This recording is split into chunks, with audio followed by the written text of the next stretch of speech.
Jangan ingat hal-hal jelek atau keburukan sahabat kalian yang mungkin pernah dia lakukan. Kamu coba ingat-ingat kebaikan apa yang pernah dia lakukan buat kamu. Pernah nggak sih dia buat kamu tersenyum?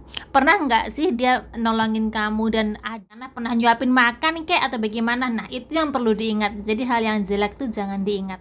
Shalom saudara-saudari yang terkasih dalam Tuhan Yesus Kristus. Pada kesempatan ini kami akan menyampaikan sebuah ayat Alkitab yang sangat menarik yang patut kita perhatikan ya dalam setiap kata-kata. Kami akan membacanya bergantian dimulai dari ayat ke-7 yaitu Filipi pasal 4. Filipi pasal 4 ayat 7 sampai 9. Demikian bunyinya Filipi 4 ayat 7. Damai sejahtera Allah yang melampaui segala akal akan memelihara hati dan pikiranmu dalam Kristus Yesus. Ayat 8. Jadi akhirnya saudara-saudara, semua yang benar, semua yang mulia, semua yang adil, semua yang suci, semua yang manis, semua yang sedap didengar, semua yang disebut kebajikan dan patut dipuji, pikirkanlah semuanya itu. Ayat 9. Dan apa yang telah kamu pelajari, dan apa yang telah kamu terima, dan apa yang telah kamu dengar, dan apa yang telah kamu lihat padaku, lakukanlah itu, maka Allah sumber damai sejahtera akan menyertai kamu. Amin. Pesan Tuhan yang terdapat di Filipi pasal 4 ayat 7 sampai 9 sangat jelas menulis bahwa damai sejahtera Allah yang melampaui segala akal akan memelihara hati dan pikiran. Artinya di sini berlanjut ke ayat 8 yang mengatakan bahwa jadi semua yang benar, semua yang mulia, semua yang adil, semua yang suci, semua yang manis, semua yang sedap didengar, semua yang disebut kebajikan dan patut dipuji, pikirkanlah semua itu. Artinya hendaklah pikiran kita itu selalu memikirkan yang baik-baik, selalu memikirkan yang manis-manis. Jangan kita memiliki pikiran bahwa selalu berpikiran negatif terhadap orang lain, tetapi kita harus memiliki pikiran-pikiran yang positif. Jadi apa yang baik itulah yang kita pikirkan, apa yang sedap didengar itulah yang kita ucapkan. Jangan mengucapkan kata-kata yang gak enak didengar, tetapi mengucapkan kata-kata yang enak didengar dan sedap didengar, sehingga perkataan kita itu menjadi berkat buat siapapun yang mendengarnya, buat orang lain yang mendengarkan. Contohnya kita mengatakan hal-hal yang enak didengar terhadap teman-teman kita, terhadap keluarga kita, itu jangan sampai kita mengatakan hal-hal yang gak enak didengar, itu yang membuat hati kurang sejahtera. Tambahannya coba. Ya. Kali ini ayat firman Tuhan yang sudah sama-sama kita baca mengingatkan tentang pikiran. Apa yang ada dalam pikiran kita.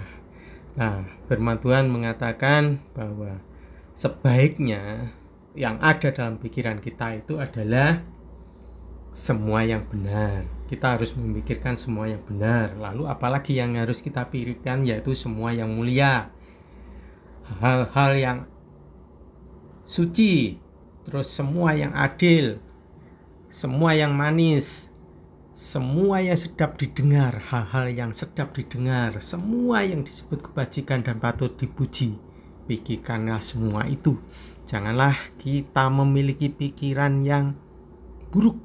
Janganlah kita memiliki pikiran yang jelek terhadap siapapun, terhadap teman kita, terhadap saudara kita, ataupun siapapun itu. Buat yang masih sekolah, jangan sampai memikirkan hal-hal yang kurang bagus, kurang baik, tetapi hendaknya memikirkan hal-hal yang baik, seperti yang sudah dikasih contoh oleh Bapak Ibu guru kalian masing-masing. Buat yang bekerja dimanapun, tetap memiliki pikiran yang baik. Karena apa? Kalau kita memikirkan hal yang buruk, terkadang itu bisa terjadi atau menimpa diri kita. Tetapi kalau kita memikirkan hal-hal yang baik, maka itu pun juga akan bisa terjadi. Dan kalau kita memiliki pikiran yang baik, otomatis aura yang kita keluarkan itu adalah aura positif. Nah, anak-anak Tuhan harus memiliki aura yang positif yang bisa menyenangkan banyak orang. Ingat, jangan sampai kita sebagai anak-anak Tuhan menjadi sandungan bagi orang lain, tetapi hendaknya kita menjadi berkat lewat apapun itu. Nah, menyinggung pesan yang tertulis di Filipi 4 pasal 4 ayat 7 sampai 9 tadi berkaitan dengan pertanyaan seorang sahabat seorang sahabat. Dia bertanya begini, saya memiliki seorang teman yang udah berteman itu kira-kira 2 tahun, 3 tahun lah kira-kira, katakanlah seperti itu, udah teman kerja. Nah, setiap hari teman tersebut mentraktir dia makan, menolong ketika dia kesusahan, dan selalu mendampingi di mana sedang apa, gimana gitu ya. Tetapi pada satu hari entah kenapa teman tersebut kok dengan tidak langsung dia marah ke temannya yang curhat tadi. Dia bilang nggak tahu kenapa tiba-tiba dia kok nggak mau nyapa aku, terus dia tuh kesannya kok kayak benci. Terus jadi aku rasanya kecewa deh sama orang tersebut. Terus besoknya lagi aku bagaimana ya sikapku terhadap dia. Apakah aku harus mengingat-ingat kebaikan dia yang dia lakukan ke aku, atau apa aku ingat yang telah dia lakukan ke aku kemarin. Rasanya hati sakit deh kalau dimaki-maki, diolok-olok gitu. Jadi aku jadi diem untuk sementara, nggak menyapa dia ketika di tempat kerja. Aku nggak bersinggungan dengan dia. Jadi untuk mempraktekkan ayat 8 kayaknya sulit deh, karena kalau emang udah sakit hati itu rasanya malas mau bicara. Terus bagaimana dong kalau ada kejadian seperti ini? Ya, suatu hal yang menarik untuk kita semua.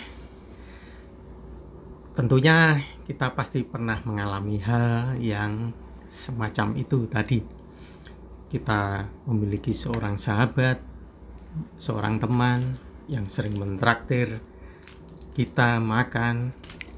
Nah, suatu saat teman kita itu melukai hati kita. Perkataannya atau perbuatannya melukai hati kita. Firman Tuhan mengingatkan kembali pada kita harus memiliki kasih. Kasih terhadap siapa? Ya, terhadap siapapun.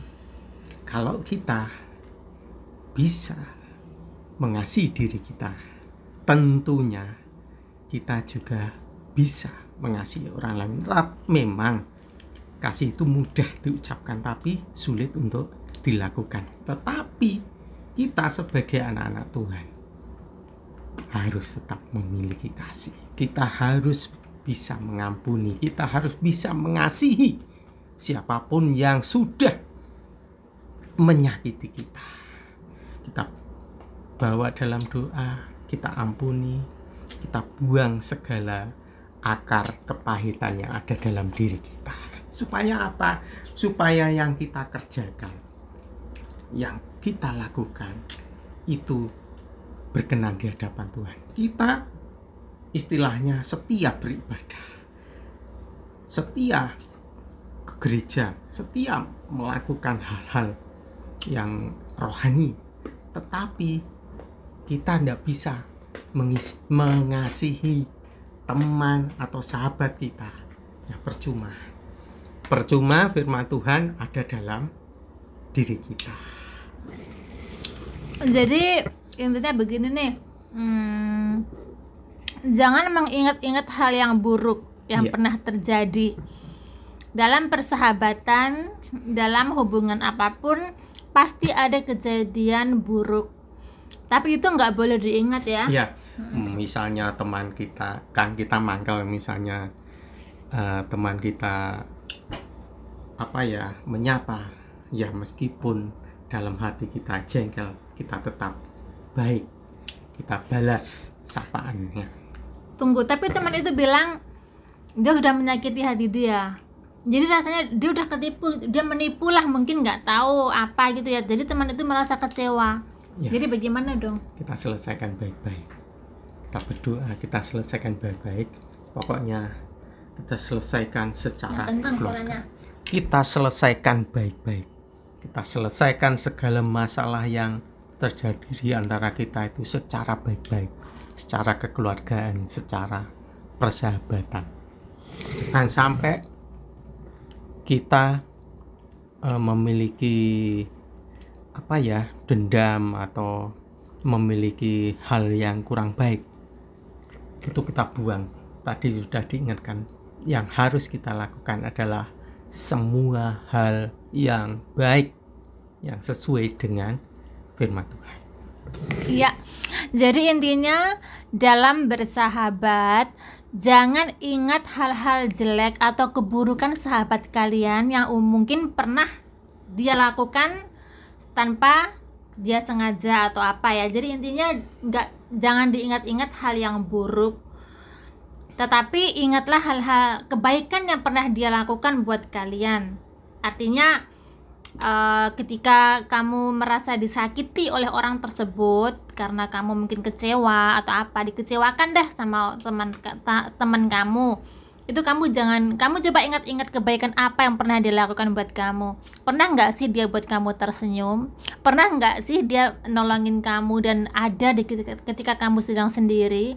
Pernah nggak sih dia menghibur kamu? Nah, itu yang harus diingat. Seperti itu mungkin kira-kira ya. Iya. Pokoknya kalau misalnya timbul masalah gesekan kita dengan teman kita dengan sahabat kita pakai hikmat, kita selesaikan baik-baik. Oke, tambahan nih. Berarti ini juga berlaku buat pasangan nih, buat suami istri atau pasangan atau pacar sekalipun ya. Intinya dalam pasangan Kristen ada gesekan dalam rumah tangga itu hal yang wajar, tetapi yang harus diingat adalah hal-hal baik pasangan kita. Pernah nggak sih pasangan kita itu mengasihi kita, mencintai kita beneran, terus misalnya membuat kita tersenyum, atau seperti apa sih dia tuh berbuat baik buat kita, katakanlah pernah nyuapin makan kayak atau bagaimana. Nah, itu yang perlu diingat. Jadi hal yang jelek tuh jangan diingat. Ya, betul. Bagaimanapun pasangan atau orang yang terdekat dengan kita itu pasti tahu karakter misalnya saya dengan ini pasangan saya. Dia yang lebih tahu. Kalaupun ada isu-isu dari orang-orang luar, itu belum tentu isu tersebut benar. Tetapi yang lebih tahu adalah kita, yaitu saya dan pasangan saya. Oleh sebab itu, ya kita bicarakan baik-baik. Bila menghadapi isu-isu dari luar, kita selesaikan secara dengan pasangan kita. Ya, jadi intinya orang yang patut kita percaya itu adalah pasangan kita sendiri, ya. Bukan orang lain, bukan orang luar ya. Karena seburuk apapun mungkin pasangan kita, tetapi dia jauh lebih baiklah dari orang luar. Karena kalau enggak kan kita nggak mungkin memilih dia sebagai pasangan kan. Jadi intinya tetaplah saling percaya dan menjaga komunikasi sedekat mungkin, dan nomor 1, percayailah pasangan kalian. Karena dengan kalian mempercayai pasangan kalian akan berpikir berlipat-lipat kali untuk mau membohongin kalian. Iya, betul. Tentu kalau kita memiliki pasangan, tentu ada ikatan batin, dan kalau terjadi sesuatu dengan pasangan kita, itu kita rasanya peka. Misalnya saya mengalami sesuatu, itu pasangan saya pasti dia merasakan sesuatu. Curhat nih ceritanya. Contoh. Ya betul. Jadi intinya semua orang pasti mengalami masalah. Ya. Tetapi yang harus kita tahu, kita nggak boleh menyimpan kepahitan. Kita nggak boleh menyimpan masa lalu. Jadi masa lalu itu udah dibuang dan sekarang yang harus kita pandang adalah masa depan. Karena masa lalu itu nggak bisa kembali, tetapi masa depan bisa kita raih. Dan masalah itu bukan malah membuat kita dengan pasangan kita menjauh kalau memang jodoh dari Tuhan loh. Tetapi dengan adanya masalah itu malah membuat kita, misalnya saya dengan pasangan saya itu malah semakin dekat, semakin rindu, semakin kangen gitu bahasanya. Pokoknya semakin dekat, enggak malah semakin jauh gitu. Oke, jadi yang perlu kita pelajari di sini adalah tetap Filipi 4 ayat 7 dan 9. Utamanya 7 sampai 9. Ya, 7 sampai 9. Yang utama adalah pasal 4 ayat ke-8 yang bunyinya adalah, tolong dibaca sekali lagi. Filipi pasal 4 ayat yang ke-8. Demikian firman Tuhan. Jadi akhirnya saudara-saudara, semua yang benar, semua yang mulia, semua yang adil, semua yang suci, semua yang manis, semua yang sedap didengar, semua yang disebut kebajikan dan patut dipuji, pikirkanlah semuanya itu. Amin. Puji Tuhan. Tuhan Yesus memberkati.